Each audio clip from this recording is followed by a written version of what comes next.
Indian express గ్రూపులో సుదీర్ఘకాలం పాటు పనిచేసి అనేక పరిశోధనాత్మకమైనటువంటి కథలు, కథనాలు వెలికి తీసినటువంటి ఒక సంచలన జర్నలిస్ట్‌గా పేరు తెచ్చుకుని, ఆ తదనంతర కాలంలో కూడా ఒక ఇంగ్లీష్ మ్యాగజైన్‌ని నడుపుతూ తన ఒపీనియన్ చెప్పినందుకు ఆ ఫ్యాబ్రికేటెడ్ దీనిగా అనేక మందితో దాడులు చేయించి వాళ్ళ కుటుంబాన్ని ఇష్టం వచ్చినట్టుగా ఇంటి మీద దాడి చేసి భయభ్రాంతులను చేసి జైల్లో పెట్టినటువంటి కృష్ణరాజు గారు మరి బెదిరిపోయారా, అదిరిపోయారా, తన భావజాలాన్ని మార్చుకున్నాడా, ఆయన ఓడిపోయాడా, ఆయన మీద తప్పుడు కేసులు పెట్టినటువంటి వాళ్ళు ఓడిపోయారా అనేటువంటిది ఈ విషయంలో కృష్ణరాజు గారు ఏం చెప్తారో విందాం. మీరేమంటారు కృష్ణరాజు గారు? ముందుగా విజయబాబు గారు మీకు ధన్యవాదాలు.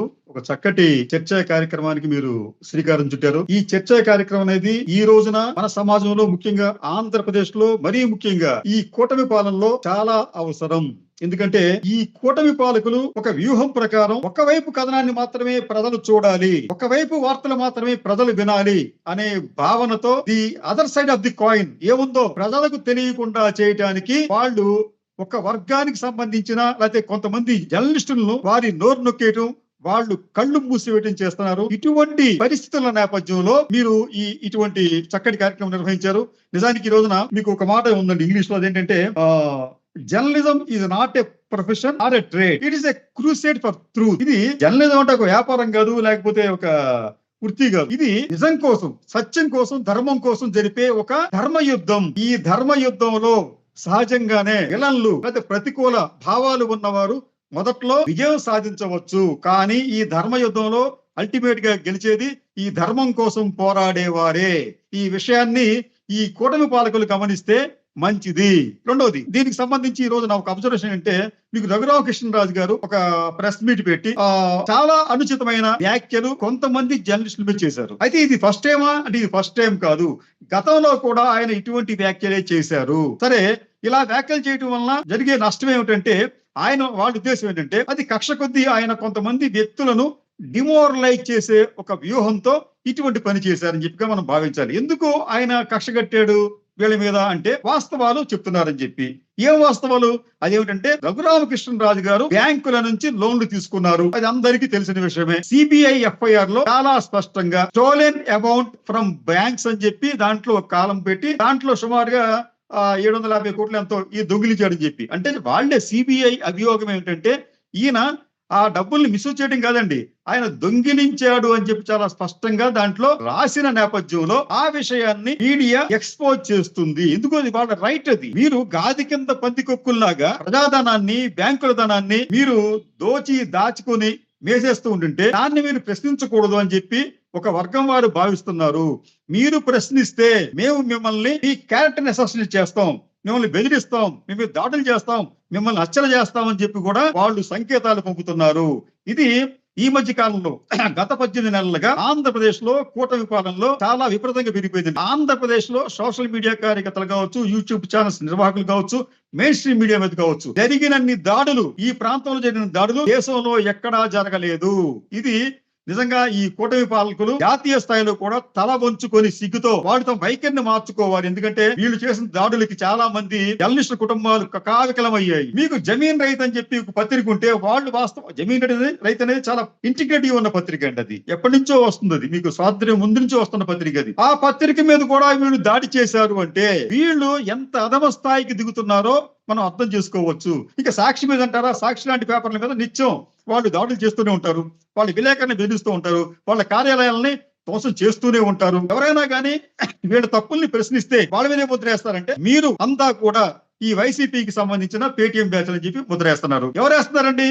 ఈ వేసిన వాళ్ళంతా కూడా కూటమికి సంబంధించిన వాళ్ళే. ఇక్కడ ఇంకో ప్రమాదకరమైన విషయం ఏంటంటే, ఈ కూటమి పాలనలో ఈ ప్రధానంగా తెలుగుదేశం పార్టీ దానికి అనుబంధంగా ఉన్న సంస్థలు ఒక భయంకరమైన ట్రోల్ ఆర్మీని పెంచి పోషిస్తున్నాయండి. ఈ ఆర్మీ పని ఏమిటంటే, వారికి వ్యతిరేకంగా ఎవరైనా ఉంటే వారి వ్యక్తిత్వ హననాన్ని చేయటం, వారి గౌరవాన్ని మంట కలపటం, లేనిపోయి చెప్పి స్ప్రెడ్ చేసి సమాజంలో వారు మళ్ళీ మాట్లాడనీయకుండా చేయడం అనేది జరుగుతుంది. ఇటువంటి ట్రోల్ ఆర్మీ అనేది, అంటే ఎంత కర్కశంగా ఉండే ట్రోల్ ఆర్మీ ఎక్కడా లేదు. ఇంకా మనం ఖచ్చితంగా చెప్పాలంటే, ఐటీడీపీ అనే పేరుతో వీళ్ళు కొన్ని వందల మందితో పేమెంట్లు చేసుకుంటూ, కొన్ని వేల మందితో సానుభూతి పరులతో వాళ్ళతో కూడా ఇటువంటి పనులు చేయిస్తూ ప్రత్యర్థులను వాళ్ళ గుర్తులు నొక్కేస్తారు. అంతేకాకుండా ఈ మీడియాకు సంబంధించి కూడా ఎవరైనా ఒక నిజం చెబితే వెంటనే వాళ్ళు యాక్టివ్ అయ్యి ఆ మీడియా మీద దుమ్మెత్తిపోస్తున్నారు, ఆ మీడియా రిపోర్టర్ మీద దుమ్మెత్తిపోస్తున్నారు, ఆ మీడియా యాజమాన్యం మీద కూడా దుమ్మెత్తిపోస్తున్నారు. ఫర్ ఎగ్జాంపుల్ మీరు నేను మన లాంటి ఏదో ఒక వీడియోలో ఒక స్టోరీ చేసి వీడియో పెట్టాం అనుకోండి, వెంటనే ట్రోల్ ఆర్మీ, మెర్సనరీస్ అంటే వాళ్ళు ఒక చెప్పాలి కిరాయి హంతకులు, ఎవరిని అంతం చేస్తున్నారండి వాళ్ళు, ఈ ప్రజల యొక్క వ్యక్తిత్వాన్ని హంతం చేస్తున్న హంతకులు వాళ్ళు. ఈ హంతకులు వెంటనే రెడీ అయిపోతారండి. రెడీ అయిపోయి మీరుగా నేను ఒక యూట్యూబ్ లో ఒక ఛానల్ పెడితే ఇమీడియట్ గా వీళ్ళు కేవలం ఆ ఛానల్ కూడా లోపలికి వెళ్ళరండి. వాళ్ళు ఇది యూట్యూబ్ ని కూడా చూడరు, లోపల ఏం జరుగుతుందో ఏముందో చూడరు. కేవలం తమ్మునేలు బేస్ చేసుకుని వెంటనే మన మీద పరుషుపదంతో విరుచుకుపడతారు, మన మీద ముద్రలు వేస్తారు, పేటిఎం అంటారు. అంటే ఇటువంటి విధానం అనేది బహుశా ప్రపంచంలో ఎక్కడా ఉండదేమో. అంటే ఆంధ్రప్రదేశ్ లో ఐటీడీపీ కావచ్చు, వారికి అనుబంధంగా ఉన్న ఈ ట్రోల్ ఆర్మీ కావచ్చు చేస్తున్న వ్యక్తిత్వ హననాలు బహుశా ప్రపంచంలో ఎక్కడ జరగటం లేదేమని చెప్పి మనం భావించాలి. ఇక ఆర్ఆర్ఆర్ రఘురామకృష్ణరాజు గారు ఆయన బ్యాంకుల నుంచి లోన్లు తీసుకోవడం నిజం. ఆ బ్యాంకర్లే కంప్లైంట్ ఇచ్చారు. ఆ కంప్లైంట్ మీద సిబిఐ విచారణ జరుగుతోంది. ఇక్కడ దాకా బాగానే ఉంది కదా, అదే విషయం కూడా చెప్పకూడదా? ఆ విషయం చెప్పినప్పటికీ కూడా రఘురామకృష్ణ గారు సహించలేకపోతున్నారు. నిన్నటి ప్రెస్ మీట్ లో ఆయన ఏమంటాడంటే, చాలా ఇంట్రెస్టింగ్ ఆస్పెక్ట్ అండి ఇది. ఆయన ఏమంటాడంటే ఎవరో కొంతమంది బోకుగాళ్లు అభియోగం చేశారు, కొంతమంది బోకుగాళ్లు అభియోగం చేశారు. ఎవరు ఆ బోకుగాళ్ళు? ఎవరు? బ్యాంకర్లు అన్నమాట. బ్యాంకర్లు అనే బోకుగాళ్లు అభియోగం చేశారంట. చేస్తే మాత్రం అరెస్ట్ చేస్తారా అంటాడంటే ఈయన. అంటే మీకు బ్యాంకులు మీకు వేలాది కోట్ల రూపాయలు మీకు లోన్లు ఇచ్చి తప్పు చేశారండు వాళ్ళు మీ దృష్టిలో బోకుగాళ్ళ. ఎంత దారుణం ఉండేది. ఇంకోటి, మనం ఈ స్పీకర్, డిప్యూటీ స్పీకర్ అనే పదవులు మనం ఏమంటామంటే రాజ్యాంగబద్ధం అని చెప్పటం. ఈ రాజ్యాంగాన్ని మీద అసలు వీళ్ళు ఎవరికైనా చిత్తశుద్ధి ఉందా అండి? మనం మన గొంతు నింపబట్టం తప్ప వీళ్ళు మాత్రం పక్కాగా ఈ పనికిమాలిన రాజకీయాలు చేసే వ్యక్తులు మాత్రమే ఈ రోజున రాజకీయాల్లో రాజ్యమేలుతున్నారు. వీళ్ళకి రాజ్యాంగబద్ధం, పవిత్రత, పరిశుద్ధాత్మ వీళ్ళు ఉంటారా? వీళ్ళు వినరండి. వీళ్ళు దాని గురించి కూడా ఏమంటాడంటే, ఆయన పదవి గురించి ఏదో ఒక పదవి ఇచ్చి మూల పడేశారు. ఆయన అన్న ఎంత చోట్ల చూడండి. అంటే డిప్యూటీ స్పీకర్ అనే పదవికి సంబంధించి ఆయన చెప్పిన వ్యాఖ్య ఏంటంటే, ఏదో ఒక పదవి ఇచ్చి మూల పడేశారు. ఏదో పదవి మూల పడేయటమా అంటే వీళ్ళకున్న గౌరవం చూడండి. ఈ వ్యవస్థల మీద కానీ, రాజ్యాంగం పట్ల కానీ, లేకపోతే ఇతరతర అంశాల పట్ల కానీ వీళ్ళకి ఏవి గౌరవాలు ఉండవండి. వీళ్ళ ప్రయోజనాలు తప్ప వీళ్ళకి ఏది ముఖ్యం కాదు. బ్యాంకు లోన్లు ఇస్తే, వేలాది కోట్లు లోన్లు ఇస్తే ఎవరో బోగ్గాళ్ళు అభియోగాలు చేస్తే అన్నాడు అంటే, అభియోగాలు చేసింది ఎవరు? ఆరోపణ చేసింది ఎవరు? బ్యాంకులు. ఆధారాలతో సహా ఇచ్చినాయి. కేసు నమోదు చేసింది ఎవరంటే సిబిఐ.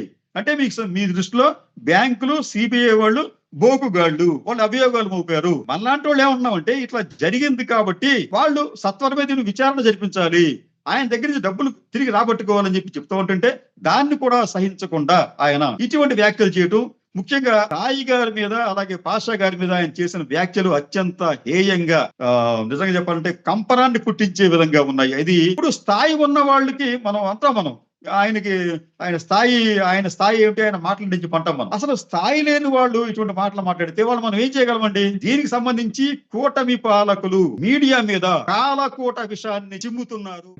ఇప్పుడే సబ్స్క్రైబ్ చేయండి, లైక్ చేయండి, షేర్ చేయండి. VTV ప్రైమ్, నీ ఉత్తమాభిరుచుల సమ్మేళనం.